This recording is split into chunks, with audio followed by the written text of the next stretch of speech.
Welcome to the Mystical Mermaid Lounge podcast, a space where all spiritual seekers are honored and celebrated.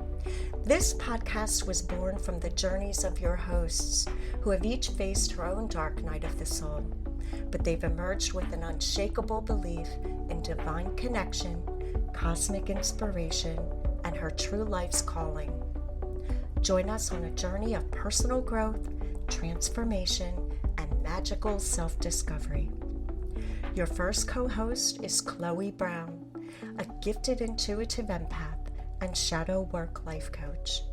Your second co-host is Keone Starr, an intuitive energy worker and acclaimed past life regressionist.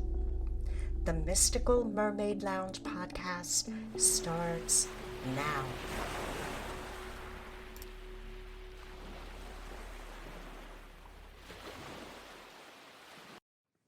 Please join us in a warmed welcome as I introduce to you our guest, Elyse Welles. She is a Greek-Egyptian and American Earth intuitive priestess, initiated in the Eclectic Faerie Tradition, and holds a master's degree with a focus in spiritual studies. Elyse Welles is a teacher of the Lost Earth Priestess arts of the Mediterranean from which she hails. She hosts the Magic Kitchen podcast, a top 20 here in the U.S., as well as the Seeking Numina podcast and Cosmic Theater Mystery School. She is an author featured in several anthologies. Her first book, Sacred Wild, An Invitation to Connect with Spirits of the Land, is available for pre-order now and releases with Llewellyn in November. Her witchy paranormal mystery novel, What the Water Remembers, releases September, both this year, 2025. She writes for Witchology, Witchway Magazine, and is the Greece correspondent for The Wild Hunt. Our opinion, an all-around phenomenal woman and a supporter of women everywhere who continuously shares her extraordinary gift of light. To view upcoming events and courses and to learn more about Elyse, please visit her at seekingnumina.com. Welcome. Thank you so much for having me. This is the honor of a lifetime. We are so excited to have you. So we're just going to dive directly into it. Tell us, please, about your spiritual search for the divine connection and what brought you there. What was really the impetus in your search for witchcraft? So a lot of people don't know this, but if you listen to the Cosmic Theater Mystery School, I think the first episode goes into this. But as a kid, I had ghosts in my bedroom. It's actually really cool because we're recording this. I'm in that bedroom where these ghosts would walk. And it was like a residual haunting, meaning not conscious, like these weren't spirits that could communicate with me. But I was like seeing images of them in the past. And they were Native Americans traveling literally like through my room, like right through the walls. Like that was just what they did. I wasn't even there. And I would see them. I would wake up in the middle of the night. This was like 3, 4, 5, 6, like every year of my life. Even when I was in college, coming back to this house, like for breaks, they would come through in the middle of the night around like 1 a.m., 3 a.m. And they would just ignore me. And I would explain it to my parents, and they were just basically like, oh, you're dreaming. Because I was also obsessed with Pocahontas. Like when you're multicultural, especially in the 90s, like you're always looking for people with similar skin tone from you. I actually manifested lighter skin because I was like so unconfident in the skin I had as a kid. So like, and my hair, like this is my natural hair. It used to be like much wavier and curly, and like I had darker skin. It's kind of the power of manifestation. But anyway, I loved Pocahontas. So my mom was like, oh, you're dreaming. They're not real. You don't have Native Americans in your room. And I'm like, oh, but I do. She never was like, you're crazy. You're getting exercised. Oh, you're dreaming. You have an imagination. You read a lot. And so I knew it was real though. So I was like, okay. And then long story short, when I was maybe 19 or 20, I found out that my adult neighbor actually had seen the same thing. He was seeing the same thing. So he went to the Historical Society and was researching it. And he started metal detecting on our properties as well. And he found arrowheads, flints. He found all kinds of evidence of natives. When we bought this house from a person who built it, but they were the first people to build on this land, and they built it and then sold it. So there wasn't any like deaths of humans that we knew of. It actually had been pasture for an Amish family for like 100 years before that. So we were like, that doesn't make sense. But what he found at the Historical Society was that because we're near the Brandywine River, this was actually a waypoint. This is where they would winter. So we were literally seeing residual, like this was a path for probably 1,000 years. And imagine the energy that built up and built up. And so that was why I got into witchcraft, honestly, was I saw these spirits. Everyone said I did it. And I was like, but I know I did. Then I had another thing going on as I was a child. I had an imaginary friend, as many of us do, but she would not go away. I got to like maybe like age 11 and I said, none of my friends have imaginary friends anymore. You need to go. You're not supposed to be here anymore. I'm too old. And she kind of was like, oh, but I'm different than a lot of those other imaginary friends. She never said all of them, by the way. So I do think this might be a more common experience than people realize, where their imaginary friends are their guides, or it could be your ancestors. It could be, but I do think it's an other side communication thing quite often. Yeah. I've thought about that a lot, especially like I've heard stories of people saying that like their baby is like playing with their deceased father, things like I hear those all the time, and it's like why would that not continue in other Mhm. ways? Like an imagine like quote unquote imaginary friend. Um, so anyway, she actually led me to a book series that was called the Seer series, and interestingly, it was published by Llewellyn. And Llewellyn never published kids' books ever again. This was the only time they did it. It was this one series of middle school age. It's a girl and her spirit guide. That's literally what the book's about. And my spirit guide led me to these books in the library. And I was like, okay, I'll read these. And then through the end of this series, I really understood who she was. And like it was so formative for me. And so Llewellyn books became my go-to. It's crazy because now I'm an author with Llewellyn. Like it is insane to me. Like exactly that full circle. So and then I started going to the library in high school. So actually, backstory too. When I was growing up, we moved to the Middle East for my high school years, and witchcraft is extremely illegal there. Like while I was living in Bahrain, there were two women who were actually killed for practicing witchcraft, and they may or may not have even been doing it. So I was already interested in magic, but I just kind of turned that part off because of that. But what I did was I read Lord of the Rings and I got very, very deep into land connection and the sea. Bahrain was very spiritually dead, and I found that strange because we would still spend the summers in Pennsylvania and I could feel the contrast in the land. And so it was, I was 14, 15 years old, but these were some of the things I was starting to notice, even though I couldn't understand them yet. And when I was 17, I moved home to the US on my own and I lived with extended family. And I got the nudge to go to my home library. So it was like an hour from where I was living. They were like, go to the library to get books on witchcraft. And I was like, my spirit guide. And I was like, well, why? I have a library here. And she said, you have to go there. And I was like, my small Amish country town, like they're going to have the books on witchcraft. So I did. And the librarian is a closet Wiccan. So she had stocked the library with Silver Ravenwolf, Scott Cunningham, all the classics. So that was why I was led there. So I did. I checked them out. I read copiously till I got to the end of the books she had. Many of them have that little crescent moon from Llewellyn on them. And the rest is really history. Like within the next couple of years, I went to college and I figured out I was still in the closet, but I went to the Pennsylvania Renaissance Fair. And I worked there. I was an actor and a singer there. And I met so many witches and so many people who were just alternative. And I was like, wow, if they can do it, I can do it. And that was kind of the beginning of like opening myself up. And then through the Ren Fair, I met a woman who invited me to her hand fasting, which was being facilitated by a woman who I would later realize had a coven. And I joined that coven. And here we are. But I was a solitary witch for 4 years before like a conscious, like, I am a witch for 4 years before I found a coven. Wow. Do you ever think of those women? Oh, yeah. Yeah. I think that 2025 we saw a ushering in of a new era. We can leave it at that. We know it's bad, right? I think what's letting me keep my head is we are still like millennia from that. And I think that's what we have to remember in the West is it's people can sign as many pieces of paper as they want. We're a very big country.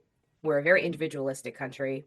We have values here that I've never seen. Like, for example, what I always remind people is America is the only country in the world.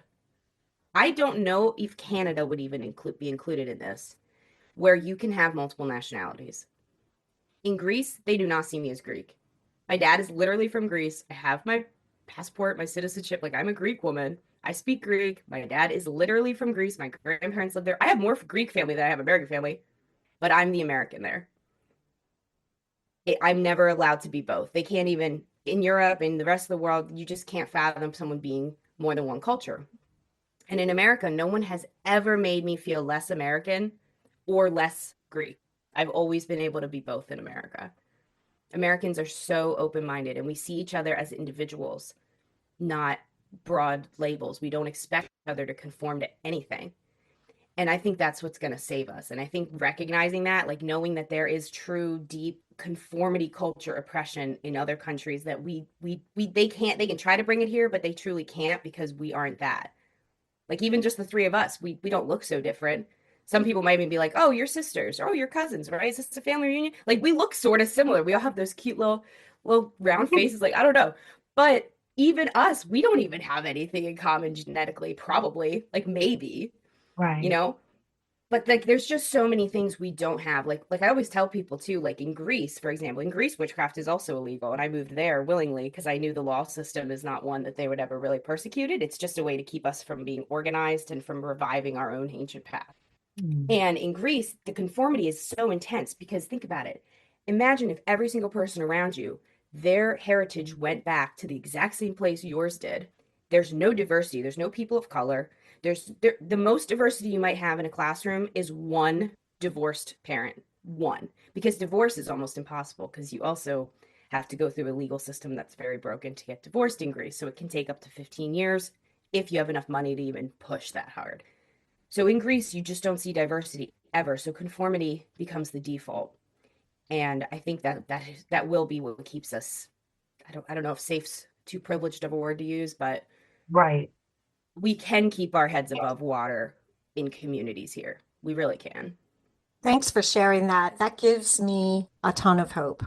Absolutely. And I love that you point that out because I think that's a humbling moment for all of us, Americans in general, regardless of where we stand on any of those spectrums, right? Because we're not here to bash anybody. We're trying to include everybody. And from my own personal experience, at least, I had not recognized that. But yeah, during my military years and traveling, that is absolutely correct. In America, you can be of many nationalities and represent or not, and that's so you choose. However, what I saw overseas, American is the label, not one of the labels. So I'm grateful you brought that up. But so going back to another quick question that came up while you were telling your story is what did witchcraft look like when you began versus what witchcraft looks like to you now? Because I think this umbrella term is so terrifying to some and so liberating and magical and beautiful to others. Oh, yeah. Yeah, especially because the modern witch is a term that we hear and has always been a term, modern witch,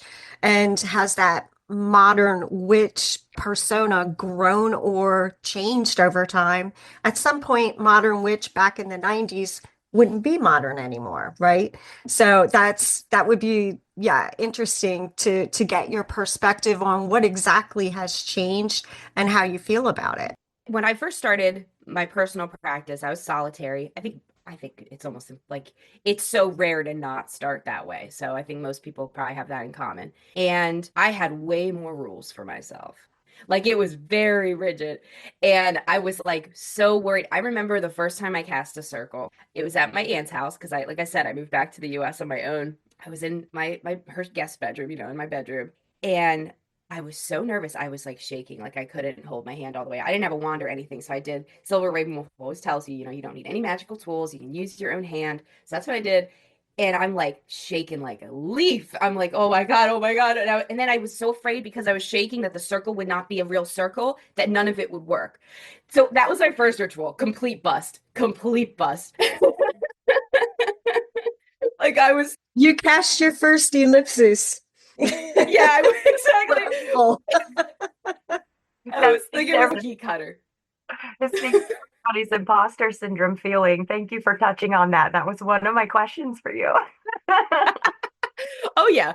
I don't anyone who is not like I'm crazy. This is never gonna work. What the hell am I doing? I'm standing in my room with a bunch of like every if anyone comes to this path and doesn't have those thoughts, I'd love to talk to them because I think we all start there. I know we do. And I will say this too. I was an atheist when I came to witchcraft.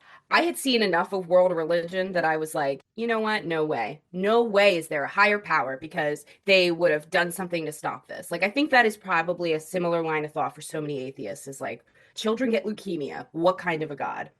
So I had never even considered another way of looking at energy. Like, I just thought that kind of God can't exist, therefore no God exists. And when I came to witchcraft, of course, other things are presented. And I think what really sold me on like, crap, maybe deities are real, maybe energy is real. And it was still a maybe at this point, but what really sold me on it was recognizing that there's no inherent good or evil in the world at all, ever. Even deity, even energy, nothing about it is inherently good or evil. It's neutral and it flows towards alignment. So we could call that good if we wanted to, but it's not really necessarily good. I mean, what might be aligned is an earthquake, a volcanic eruption, like Santorini right now. I've had a lot of people messaging me. They're like, oh my God, Santorini. Oh, climate change. Oh, the earth is protesting. I said, I know it looks that way, but truthfully, this is actually 30 or 40 years overdue. I think the fact that it hasn't happened yet was manifested by the Greek government who's making all the money off of that tourism in Santorini. Like it was not meant to go on this long as it has. So sometimes the earth, the alignment isn't necessarily good or bad either. It's bad for some. So that was what really like got me like, okay, I'm gonna try working with energy. And my first real ritual was with Bridget. I was hell bent on working with Bridget. I read this book that I don't even think is in print anymore, but if you can find it, it was really good. It was called Celtic Wicca by Jane Rayburn. She basically like described Bridget and just she was everything. I was like, wow, she's creatrix. She's also healer. She's also a poet, which I've always wanted to be a writer, but I had a lot of imposter syndrome around that. Oh, writing is something that's too personal to share, like, all the things. But Bridget was just it. And so I did this ritual that I wish I remember what book it was from. It could have been from Celtic Wicca, could have been from Solitary Witch. I know those were like my two Bibles at that time. But she said to get three votives, orange, red, and yellow, and carve them with these specific sigils to Bridget. After the ritual, you can light them when you do creative works and they'll inspire Bridget's light in your life. And that was the first ritual I did. And Bridget came through in a little bit. Like I felt her presence as I did the spell. And then I tried to but you're like, but did I? But did I? But I did, but I didn't. But did I? Like it was still that, but now I would say I did. And so I got these candles, I made them, and later, in like maybe a few months later, maybe a couple weeks later, I don't know, it's hard to remember. It felt like a long time later, but I was just so deeply obsessed with witchcraft at this time. I did a ritual to call her in. I was like, maybe I shouldn't be so minimal in my view of spirits. Like maybe they're real. So I tried calling her in, and she came, but she kind of gave me this like, we're not meant to work together. Just like that, like sweet, but like it's a no. It's a no for me, dog. Like Randy Jackson on American Idol. No. And I was like, really? What? Like, and in my initiation, years later, she showed up in the circle, like in the sacred circle with other goddesses. And she was like, I see you. She didn't say words, but it was, I'm really proud of you, like kind of nod. And I was like, is it time yet? And she's like, no, it's still not time yet. And I was like, oh, okay, all right. But that really like devastated me. Like for a long time, I was like, wow, goddesses hate me. That's cool. All right. Guess I can't be that kind of a witch. I wanted to share that because I think a lot of people are like really afraid of deity work. And then imagine like you dip your toes and then they are like reject you. That's like almost everybody's worst fear when they enter deity work. And that did happen to me. And I came back from it. Now I work with Inanna. She's been my girl since I was 19 years old. She got me out of a very toxic relationship, and the rest is history. Like, I love her forever. Wow, that's so incredible.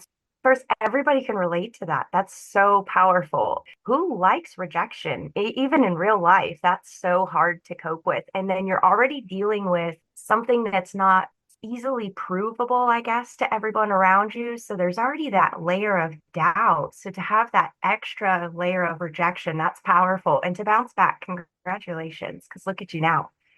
Second thing, I think that's going to be a book one day. I Oh. think you can call it Goddesses Hate Me by Elyse Welles. But really, did you say to Bridget, what the hell? I mean, I'm a good witch and you are losing out. What is it about me that you just don't think we can be buds? I would have totally wanted an answer. I think we have to remember I was 17. That I just felt chastised. I was like, fair enough. You know best. You're an ancient primordial mother. I Good probably should point. stay in my lane. You know, like that's where I came from with it. And it's funny too, because I was raised Greek Orthodox. Orthodoxy, they won't admit it, but it is so pagan. Like there's just the idea that like there's a saint for each thing, light some incense before you pray. Like it's so pagan. I think that was why it was like an easy thing for me to just test. Like I was like, maybe no one's gonna show up. Like that's kind of how I went into it. I was like, I feel like she will, but also maybe I'm silly for thinking that. Like it was still that really big back and forth in my head. And so I think that also helped in a way because I was like, well, I know there's other goddesses. Like I had that expectation in my brain. Like I think like people who come from more Western Christianity, it's like there's one God, there's one God, there's one God. And it's like if that guy rejects you, you probably deserve to go to hell or something. Like it's a different thing, Like in Orthodoxy, it's like, well, move on. Saint Anthony doesn't like you. Try George. I think it should be called For the Love of Bridget, but I'm just saying. I do wonder when she's gonna come back. Like I think it's gonna have to do with I'm ending my Saturn return now, my first one. So I think it's gonna have to do with like stepping into the mother phase more. We'll see. I'm patient. If there's one thing this journey teaches you, it's patience. I am so curious about is, growing up in the Bible Belt there in Pennsylvania and then Bahrain and what you experienced there and Greece. I mean, my friends joke that I have a rebel soul, but holy moly, like, how did you find the courage to follow your intuition and what resonated with you? And where do you feel like it changed from that intuitional to, okay, this is what I want. Now I'm going to call it witchcraft. And now I'm going to join a coven and I mean, look at you now. So I'm so intrigued by this. It's so interesting. Like it wasn't until I started sharing my story. Like even you asking that question and putting it all together like that, I'm like, wow, that's true. Like in every phase of my life, I've been in places where I wasn't necessarily welcome as I am. It it's interesting because I feel like I never had a choice. Like I've always trusted my heart like so much. And it's always led me to the right things. Like even the things I didn't want to follow through with in the end, like little things. Like I auditioned for this musical, I didn't get the part I wanted, and then I kept going and it was hard, but like I always followed through with it because some of it was my spirit guide, some of it was my own mother. She's a very like involved, wise woman. And then my grandmother died when I was 5. She's been a very strong presence in my life since her death. She was in my life, but then when she died, she's been able to travel all over the world with us. So she also has kind of kept me on that path. And I just feel such a trust in my guides and in myself. Like I think what it is too is I started doing this like just on my own, maybe 5 or 6 years ago, where if something aligned well because of something I had done in my past, I would send thank you to my past self. I would literally be like, oh my gosh, past Elyse, that was so thoughtful of you to put tissues in my pocket because now I have them at Longwood Gardens and it is freezing. That was like a recent thing for me that happened. And I was like, oh, this is like, thank you, past me. Thank you. And so I do that all the time. And then a couple years ago, I started doing it for future me. So like for this book, when I submitted the proposal, I was like, okay, future me, do I submit this to other publishers? And future me was like, you don't need to. You're going to get it. And then when I got my acceptance with Llewellyn, I sent thank you to past self for listening. So it's kind of time travel. Like people used to talk about that in spiritual ways, and I'd roll my eyes and be like, time travel's fake. You can't time. But that is what I think I'm doing now, if I think about it. So it builds trust with myself because I at the core of what it is really just making a list of things you've done good for yourself in the past. Like sending thanks to past self is at the least that, which at least provides logic brain with proof that we are showing up for ourselves. And then that starts to heal those like negative self-talk patterns.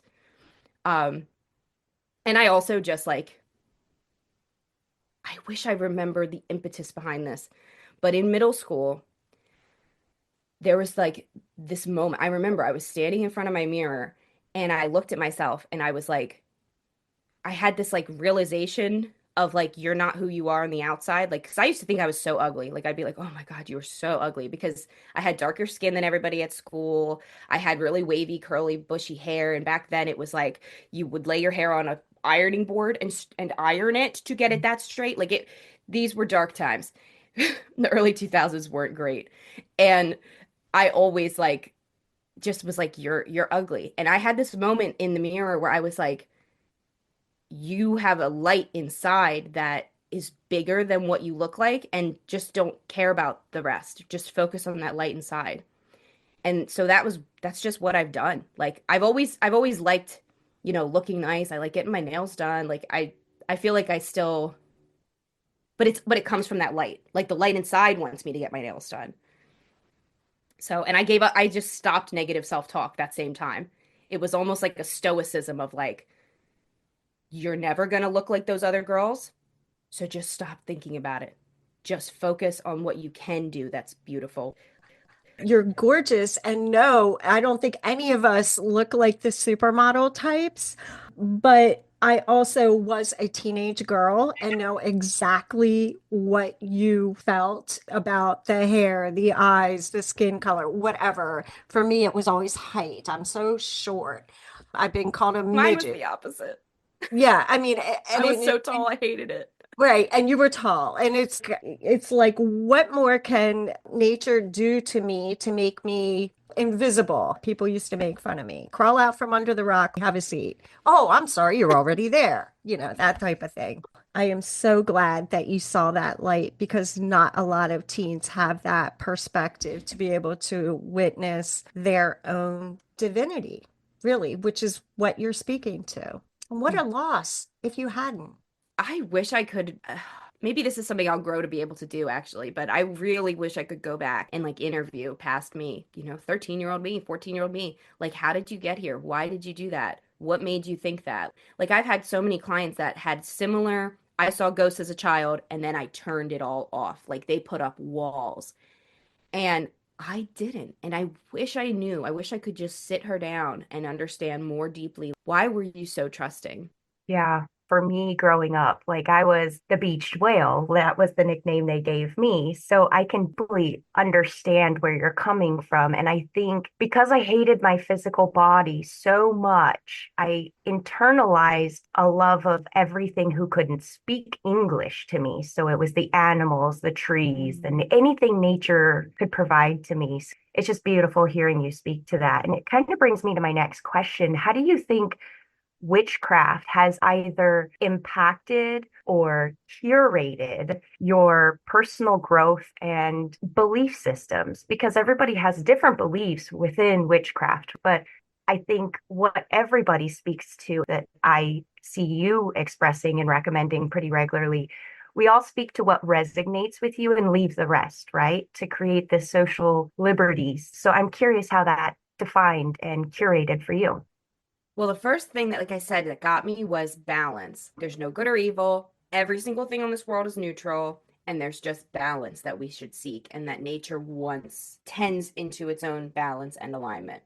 So that really drew me in with witchcraft. And then as I got a little bit deeper, I learned about perfect love and perfect trust. And these are like the tenets of modern witchcraft. And to categorize modern, now I did my master's degree in this, so I'm going to try not to get too like into it because it's one of my passions. It's like, how did we get here? What the hell is modern witchcraft? Yeah, that question you asked at the beginning. Exactly. I always say like there's two words. There's modern, which actually refers to the period of the mid 20th century to now, which the to now part should be revised because we're not living similarly to people in the 50s at all. Um, well, depending when this comes out, maybe we will be. Um, and then the other word is contemporary. So contemporary refers to like depending which search engine you use, 6 to 10 years of the literal bubble of when that was released. If I did a course every single year on contemporary witchcraft, it would have to change because we're talking about something different every year. But if I did it on modern witchcraft, it could be the same because it's going to refer to the 20th century and its evolution into the 21st. That modern term is more an era. Yeah, weirdly, yeah. And I think that's dumb. But like academically, that's how they choose to differentiate it. And that modern era really begins with Gerald Gardner, who began Wicca, and he really comes up in the 40s. In England, witchcraft was illegal but persecuted. So it's different than Greece. In Greece, it's illegal to deter you. In the UK, it was very similar to how gay people were persecuted. Like there was mass castration, there was imprisonment, there was death. So Awesome. when that was reversed in 1955, if I'm not mistaken, the Witchcraft Act was reversed in England. All of a sudden, these witches existed for the first time, in quotation marks. So there's a lot of mystique around that. Were there covens before 1955? Maybe, maybe not. So as Gardner like wrote his tenets, his first high priestess was a woman named Doreen Valiente, and she wrote a book called Witchcraft for Tomorrow, which is like the best historical text. Like if you're ever on Instagram and you're like, I wonder why we call it Jessel instead of clockwise. I wonder why we call it Withershins instead of anti-clockwise. Like if you ever come across those old-fashioned witchcraft words, they come from her. And she also Oh, is who gave us perfect love and perfect trust, which is like if we had a motto, I guess it would be that. yeah. Oh, that's huge. Well, throughout this, do you feel like you have experienced any of those prejudice, or how have you overcome those hurdles if you've experienced any? I mean, we all feel like there's always those haters out there, right? And the fears are so much greater than reality, or so we hope. I think that's true. I think the real thing to be aware of is that people are going to see you as their witchy friend. Like you stop being Elyse and you start being my witchy friend, Elyse. And they sometimes will stop telling you about their actual life. Like you stop being their friend in the same way and you start being just this person they can be weird with and only you are the person they can be weird with. So that was something I wasn't prepared for. Is like the way people box your own friends and family will box you in, like even at Thanksgiving, like it's like, and bring your tarot cards. And I'm like, I'm not a performing monkey. Like it's Thanksgiving. I'm gonna just eat food. So that Mhm. was an unexpected thing for me that I always warn people about when you come out of the broom closet in big ways like I have. It's not everybody has to come out this big. The way I came out of the broom closet was kind of comical. Like I just started posting stuff that would lead anyone who had a discerning eye to assume I was a witch, but also like I never did like a big post. I never like made a Facebook status. I just started being myself more boldly Wait, after you mean COVID. you didn't engage yourself to witchcraft on social media publicly? And it's funny because Leandra, my co-host for the Magic Kitchen, Leandra Witchwood, she has always said like, "You should celebrate coming out of the broom closet. You should have a party." And I'm like, I don't know that that works for everyone. I think it can. I had an initiation, and that was special. That was incredibly special. That was like better than any party for dedicating yourself to a witch. Is what it is. So I think we have our versions of it, but yeah, I don't know. I feel like it's something I come out with again and again. Like every time you meet a new person, you have to come out of the broom closet. Or you don't have to, but you have the opportunity to. So, Right.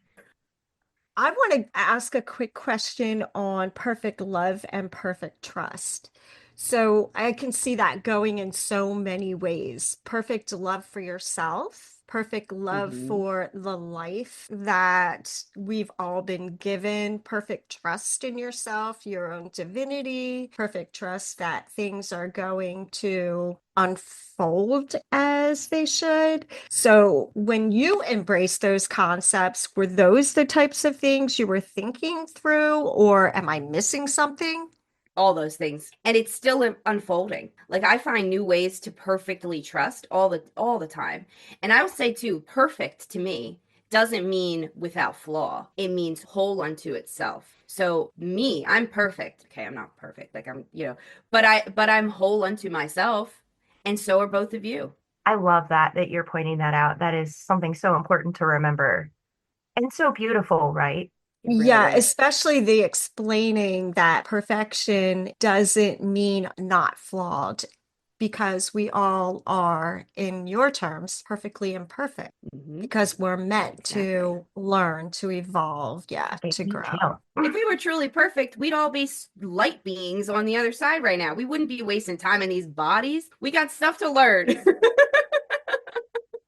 So when and how did you recognize that it was land focused for you? Which I love that you speak all the time that to you sacred is anything to that resonates with the individual utilizing that term, right? So when I first heard you, I thought, oh, I need to go here, here, here, here, here. And I got out this list and I started bullet pointing. And by the end of the first episode that I ever heard you from, I recognized that I could throw that list away, go home and enjoy my own property, whether it's, as small as what my two little feet could fit in, whether it's on concrete, 30 floors up, or whether I have 10 acres. So how did you recognize that? And how did you dive deeply into what I would think is your calling? It has definitely become my calling. So I shared a bit about like being in Pennsylvania right here, but these trees out here were planted around the time I was born. And so we've grown up together and I had this deep connection with these trees. Like if I had a bad day at school, I would come to this one tree and that was the one that would ground that sadness. Then I would lay in the middle of the field and like ask the birds to help me with math homework. I would literally ask them to like fly and help me understand math. And they literally would. Like this is crazy. This sounds so crazy. It sounds solipsist, like, oh, the world around me. Like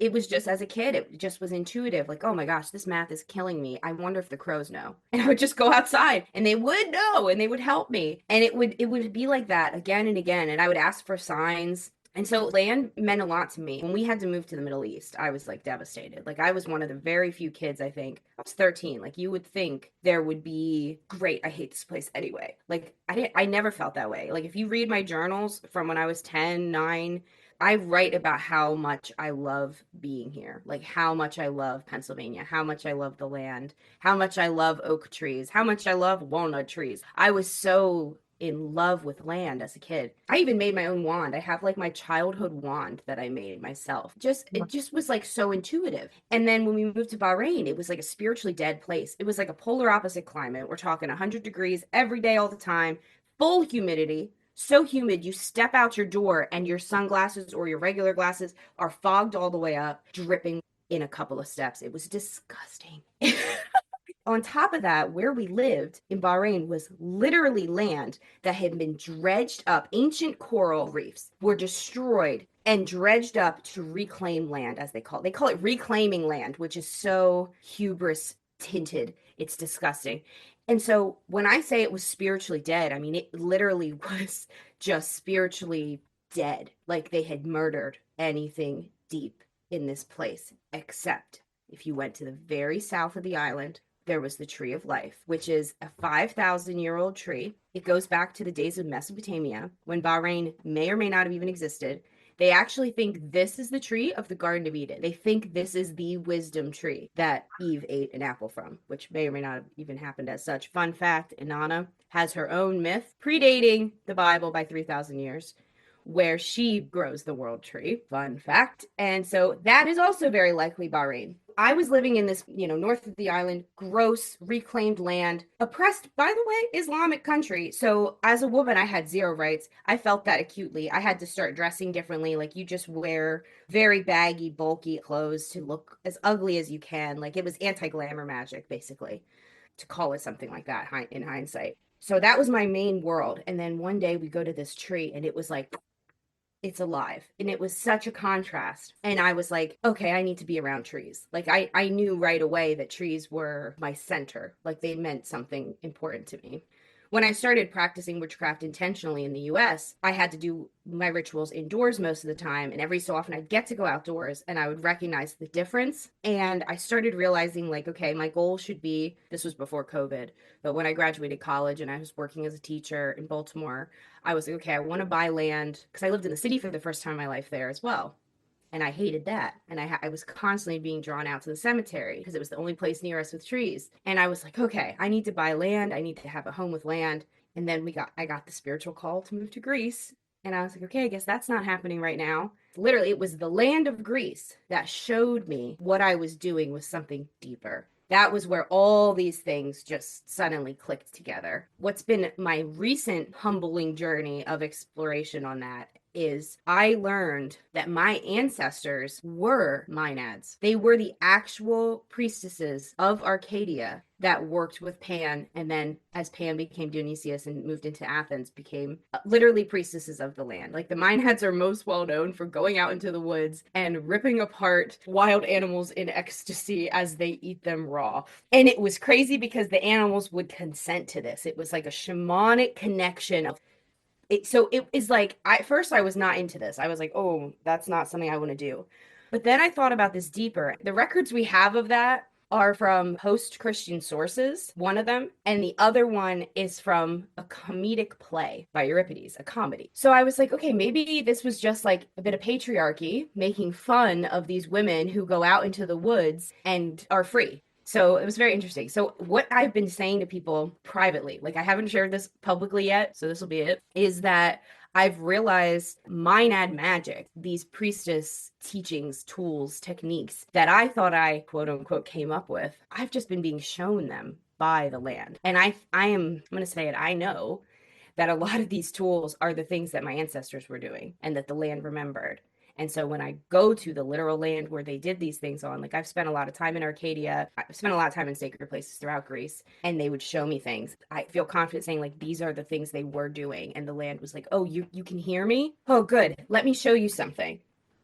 And that's what you mean by Chloe noted in your introduction about being an earth intuitive. Yes. And I love that because not only are you intuitive with the earth, you're now intuitive about your own journey through history and their intuition that they held with the earth. Talk about come full circle. I was just going to say, how many circles do we have in this conversation already, Elyse? It Wow. is.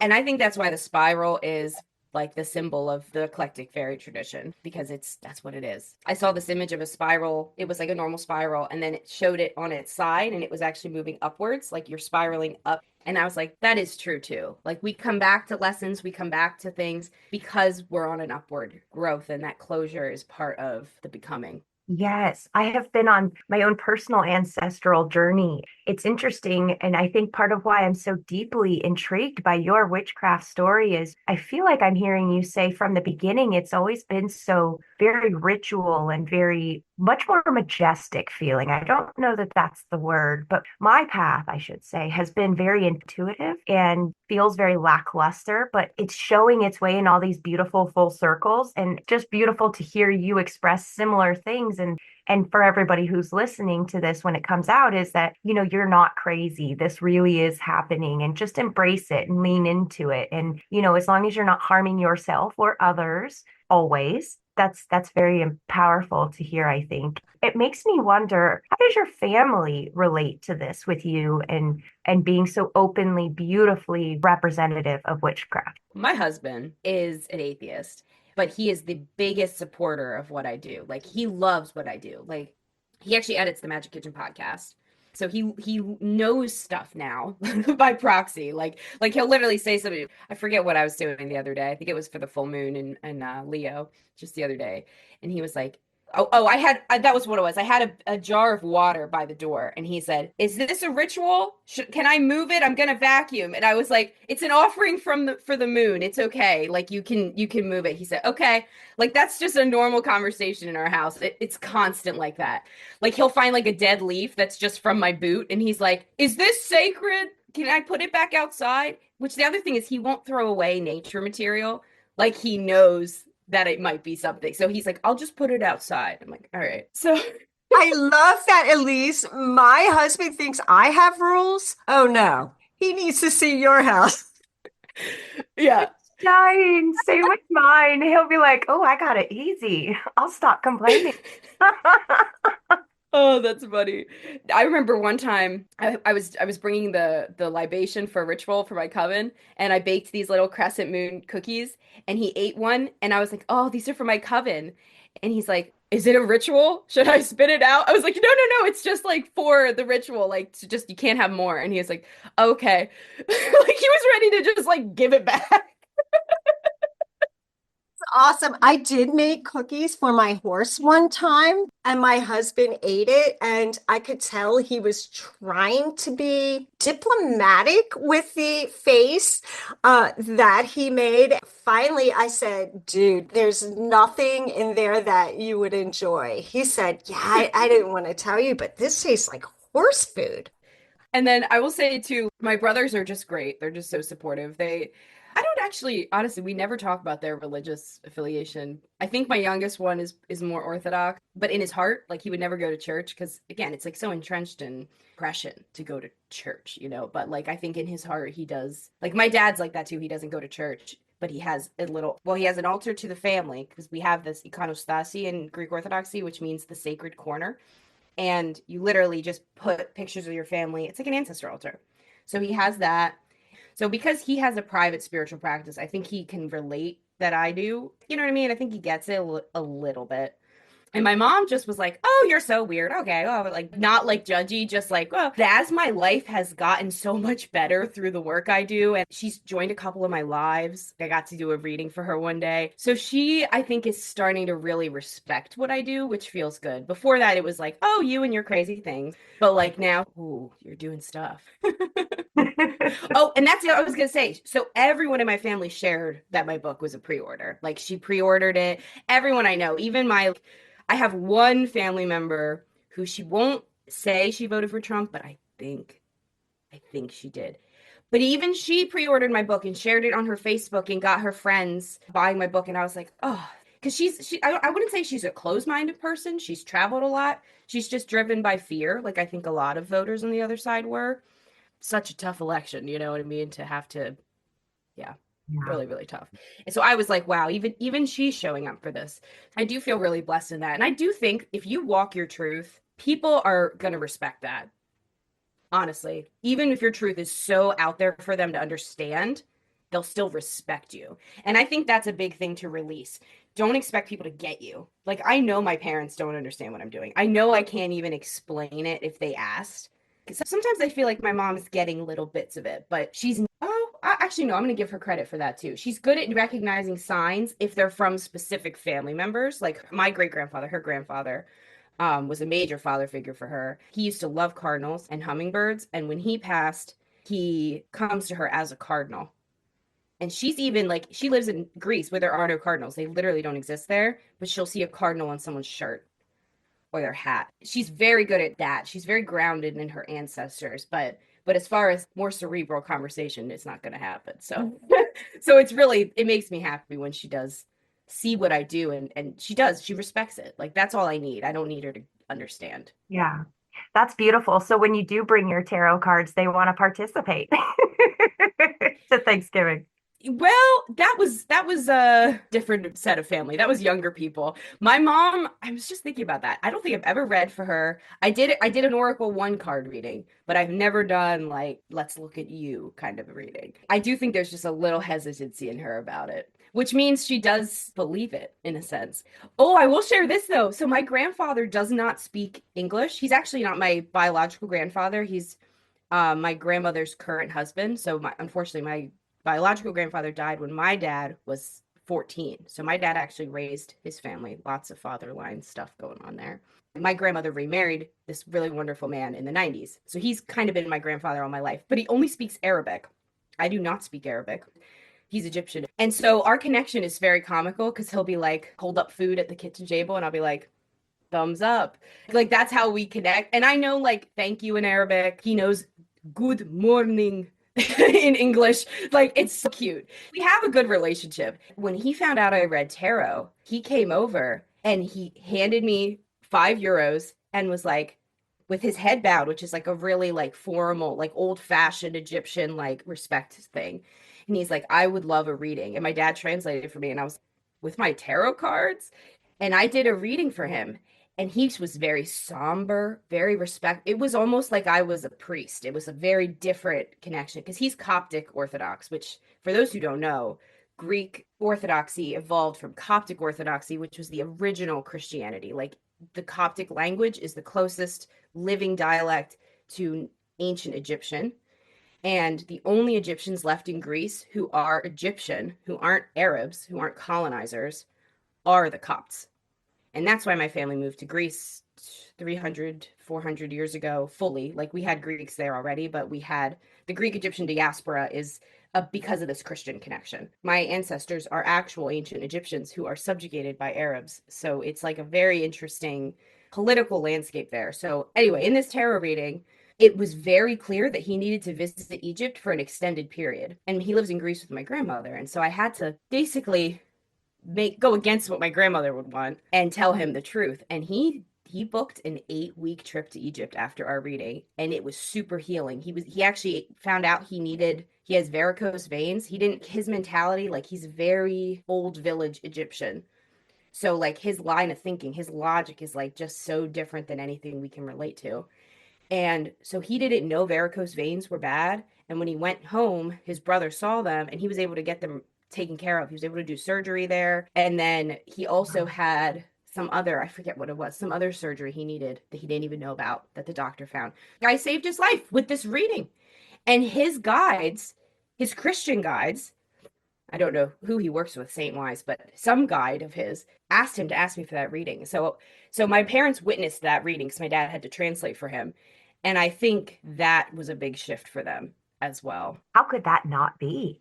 Yeah, for some people though, nothing will get through. So I'm still like, yeah, it was one of those things where if I'd let myself think about it, I would have been very nervous to do it. But that's where I think the calling starts to get stronger. Like the longer you're on your path, the more you get callings to things that you're like, I don't even have time for this. I don't even know if I want to do that, but you know you have to.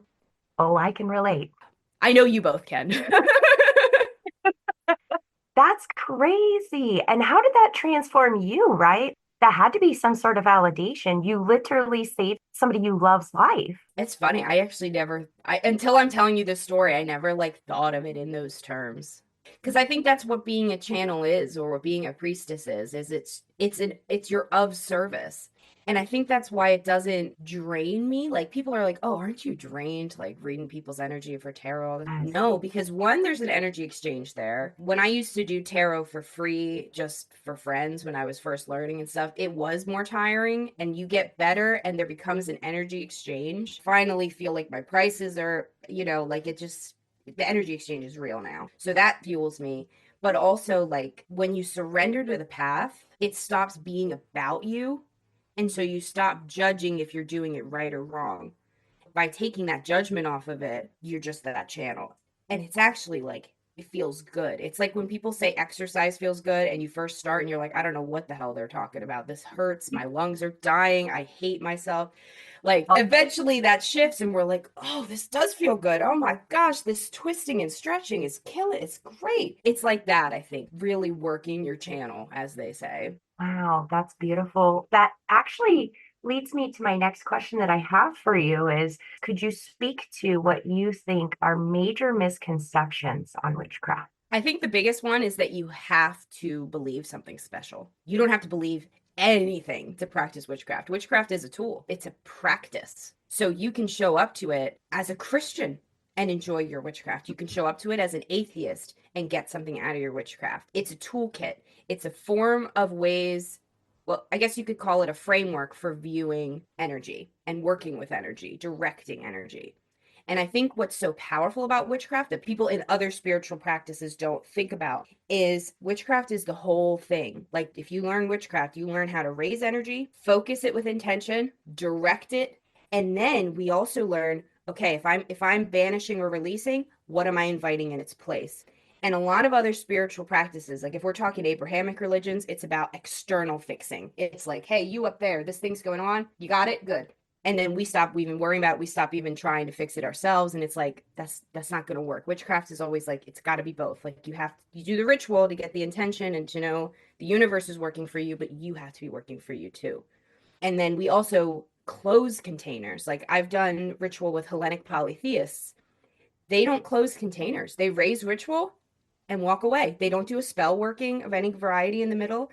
And they don't even really set an intention. It's basically like a hello to the deities. And then they're like, have a good day. And then that's it. It's over. And so I think witchcraft, what I love about it is it's a whole package. It completes a circle. It gives you what to do with energy, how to feel the energy, what to do with the energy, and then how to close that connection to the energy. So it is super useful. Like I have friends who do, like one of my friends is a womb healer. I was like, I think you should take my To Cast a Circle self-paced course. I was like, I think, it's just 1 hour long. Like I think this would explain a lot for you. And she did it. And she was like, I had no idea you had to ground energy. No wonder I've been so tired all the time. I'm like buzzing, but I can't sleep. And I'm like, yeah, you gotta ground that stuff. You gotta ground it. But in her disciplines that she was trained in, she's like hella trained. She has like certificate after certificate. She's in New Zealand, so it's stuff I don't necessarily know about, but it's like really interesting stuff. She's super powerful, what she does. But it wasn't serving her not to ground that energy, and her practices never really talked about that in the way that she needed to hear it. So yeah, I think witchcraft is something everybody should explore and know a little bit about because it really teaches you a framework for energy that I don't see as complete in other forms of spiritual work. It sounds like I'm hearing you say witchcraft, from your opinion, definitely enables and empowers personal growth. Oh yeah, I think witchcraft has been exactly what I needed when I needed it to be what I needed. When I was struggling, like Inanna, for example, came into my life because I had a really bad boyfriend. He was just bad news. And he had a very good family, which kept me in that relationship for about a year longer than I wanted to actually be with him. And I started to see like a sad but possible world of he sucks, but like I have a beautiful extended in-law family that I'm a part of, and is that enough? Like that started to be where my brain was at. At 18 years old, I was ready to just give up. Yeah. So Inanna literally smacked into my life. Like I was at my altar, which was at a window in my dorm room. I was doing a tarot reading on this, and I got the king of bows in the Wildwood Tarot, which is the King of Wands in traditional tarot. And it was like, this is who you need to be. Like, this is who you're meant to be. Like, you can't be that. And I was like, okay, well, I forget exactly what happened, but I just felt this like presence kind of join me. And I was like, is this Inanna? And I drew another card, and I forget which card it was, but it had snakes on it, and snakes are sacred to her. And I was like, okay, if this is Inanna, I just need like a sign, like a really clear, can't deny it sign. And as I say that, a dove flies into my window, like snaps. And I was like, and I'm like, oh God, this bird just died in front of me. And the bird was fine. It was totally fine. It actually started making a nest. This bird stayed the rest of the semester with me. It was in that tree right in front of my window. And I found out that doves are the sacred bird of Inanna and Aphrodite. So I was like, okay, that's a real sign. And I just asked her, I was like, how do I get away from this guy? And I got this very clear download. She's go through with the date you have Monday, invite him to come up, meet at the Dunkin'. Like she gave me like specifics. She said, ask him to bring all of his stuff. If there's anything you need from him, ask his mom and call her as he's driving up. Wait for him to leave the house and then call her and tell her you're doing it. And I didn't question it. I did each of them. And after he left, like I watched his car pull away from the Dunkin', and I just remember like feeling so just perfect trust. I was like, okay, I did it. I'm free this time. Because I tried to break up with this guy several times. Anyone who's been in a relationship with a dude like this, like, they don't let you leave. And I couldn't get like he would it was like I was speaking to nothing. But this time everything worked. His mom actually told me on the phone, like, I'm glad you're doing this. You deserve better. I had all the closure I needed. It was a beautiful. I went out and dyed my hair. I just felt like a new woman, and I was like she rebirthed me out of descent. She'd been my goddess ever since. Like I just she's shown me so many things. She's shown me her connection to Aphrodite. Aphrodite's been my guide in Greece a lot of the time with the sea rituals, and so it's just been. I definitely, there's no world where I would be as happy and fulfilled and happily married. I mean, I wouldn't even be close to who I am without witchcraft. I genuinely don't know who I'd be. I enjoy that it's always changing and evolving, our own paths, constant. And so that onion just keeps going. And once you think you get to the center, you're like, oh, now I need a new onion. Yes. Yeah. I think I was talking with y'all in our group chat about it, but we have so much mystery in this path. And at first that's very challenging. It's like, oh, but I want to know. And I actually love the mystery now. Like, I would rather have the mystery. I love that there's stuff I'm not going to ever learn in this life. I love that I'll have to come back and learn more, you know? Yeah. As we're beginning to wrap up here, I think the most important thing that I really wanted to talk to you about is what would you tell somebody who maybe has what they would call deja vu, or maybe intuitionally they just think they know what's going to happen? Maybe they've had what we might refer to as downloads and they don't know that, or maybe they think it's just another voice or some weird feeling coming out of anywhere. Oh, first things first, it's real. Just accept it's happening. And what I would actually say is try to make it up instead. Try to actively make it up instead, and you'll see that you're not making up these other experiences. Because we think, oh, I'll go into this meditation and I'll hang out with Britney Spears and she'll be there. You can't do that. It's not going to work. But if you do go into meditation, you get a certain sign, or if you're walking around in your day and you're seeing angel numbers again and again and again, they're real, they are valid. You would not notice them if you weren't supposed to, especially in that rapid succession. So accepting that they're real is really important.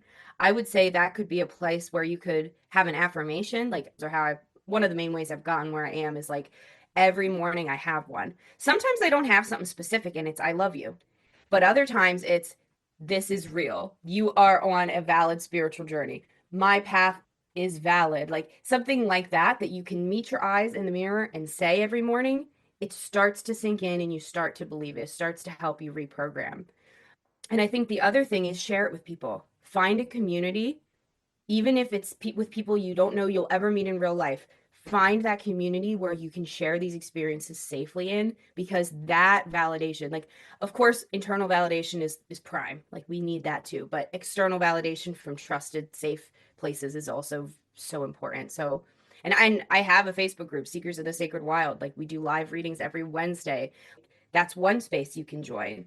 Yeah, joining the spaces you can find your people in is so important, because honestly, like, we are in the age of Aquarius. Pisces wanted us to conform, it wanted us to fit in with everyone. It was about quantity, not quality. Aquarius is like, okay, I'm weird, where are my other weirdies at? And we focus on that and we stay with our people, our tribe, and that's what matters most. So don't worry that, your neighbor across the street who's obsessed with watering his lawn even during a drought doesn't like what you're doing. Because do you like what he's doing?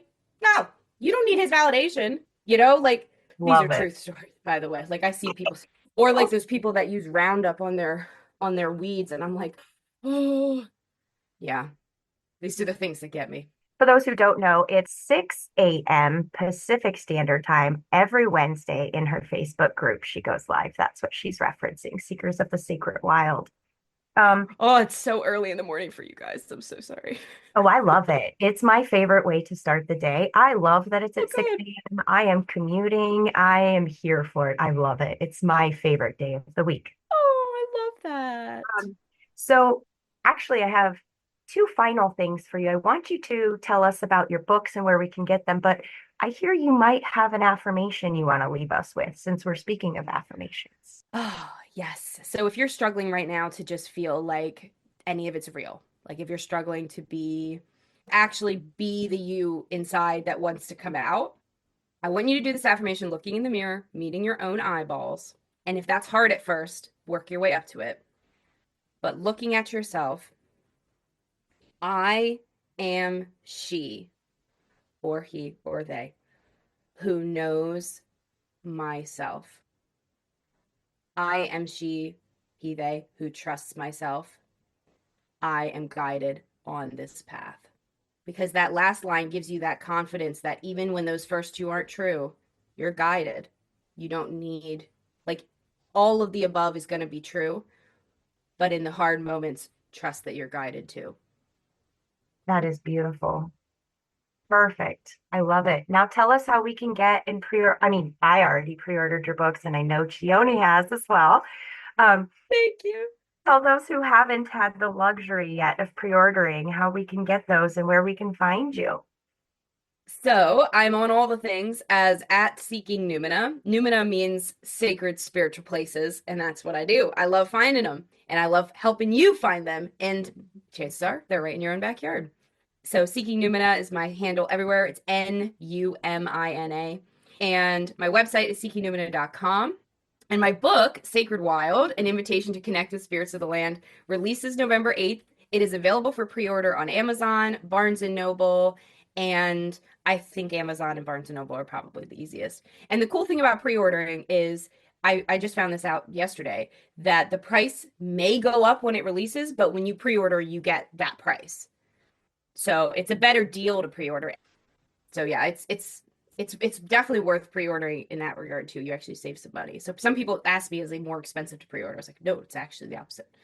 So yeah, and then I have a second book coming out, but there's no pre-order open for it yet. What the Water Remembers.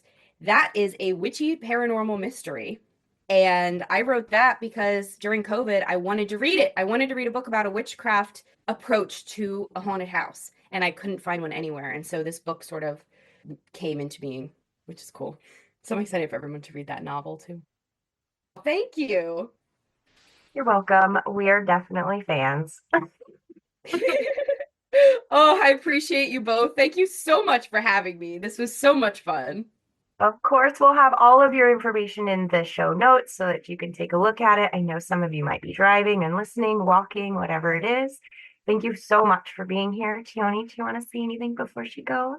I thank you so much, Elyse, for coming into our lives. And everybody, she is just as happy and fun and full of light in person and in her books.